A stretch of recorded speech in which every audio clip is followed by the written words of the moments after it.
Okay, I'm watching the Comey video, listening to what he's saying, and I got some reactions about this for sure. See, the fact that the first thing that came out of this man's mouth was about integrity, which should matter in governance and should matter in leadership, which is obviously indicative of the whole issue. He is a public servant. This is a public servant speaking, not a Donald Trump who has never and will never be a public servant. He's always in it for himself and his network of shadow everything and rule the world oligarch bullshit. So, one of the major things about this, James Comey is a man. He is a model man, right? We're in this epidemic of what male middle age loneliness and just male loneliness in general and all this stuff. If you're looking for examples or people to look up to as a man, ideal male identity, it's this.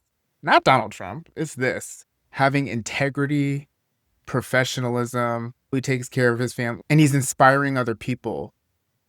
This should be the baseline of our expectations in the presidency. Not saying anything else beyond that. But the point is that, yeah. Okay. So that was my hot take. Okay.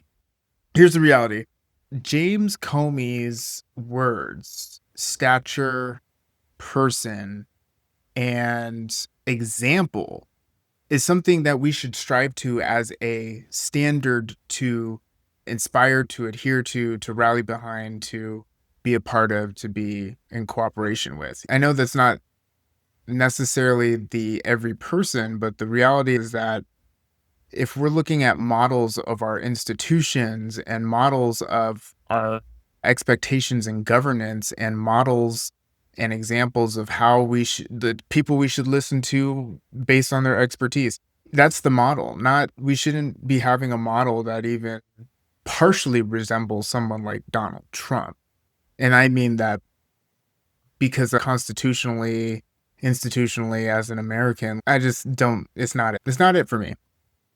It's not it. James Comey, that's it. That's it. You can tell me about any other people, but the point is that, yes, that is, I'm glad he said that. I'm glad he said that because that's what he's talking about is absolutely true. If you are not aware, or I'm sure you're aware, but that's besides the point. There's a lot of things that you should be doing to prepare, to support, to prepare for in all facets of what is currently happening in our country today. And it's just one of those things where if you haven't been thinking about what you will do in situations as they progressively get worse in the news and media and actually what's happening, this is probably one of the most important statements in opposition institutionally to Donald Trump and his conduct and his gumption, his audacity, and his destruction of our liberty, rule of law, and country on a governmental level. And let's not forget about the making millions of dollars off of every facet of his involvement and government, US government level politics or anything. You know what I mean? But yeah, no, good businessman, I'm sure. Yes. Also detrimental to generations. That part. Detrimental to majority of people. Like we all matter type vibes. That's where I'm at. And that's where we should be as a civilized society. And the fact that that is a crossroads for some people is fundamentally disturbing. It's respectable, but also our society should work for everybody because that's our shared connection to this existence that it is to be human. And I think that's part of what really matters, not only in the example of James Comey, but in just what's needed in our times. The male loneliness epidemic and issue and is compounded by the fact that many men are conflicted in a society that can't clarify what examples of masculinity should look like. And James Comey is one of those that you should actually look into and exemplify, right? Or see as a bar for integrity in professionalism, but mostly in service of others.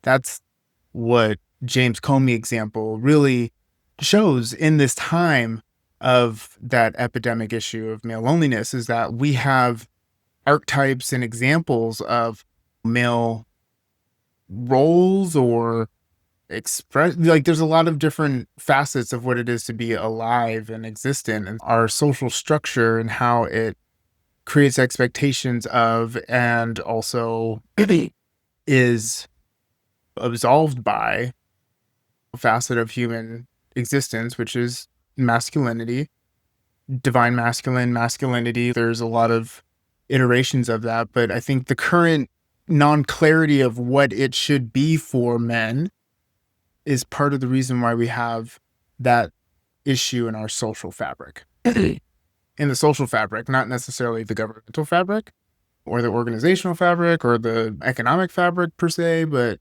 specifically the social one. Because the social one's the one that we don't really talk about. The social one's the one that actually matters. They all matter, but the social one's the one that we can live by in a way that is further connected and deep to our experiences as humans and people on this earth, planet, country, state, city, and neighborhood type shit. You know what I'm saying? But that, yeah, no, and that's real, because there's lots of issues with our time, but the ones that we're not totally addressing, even though we should, is our social ones.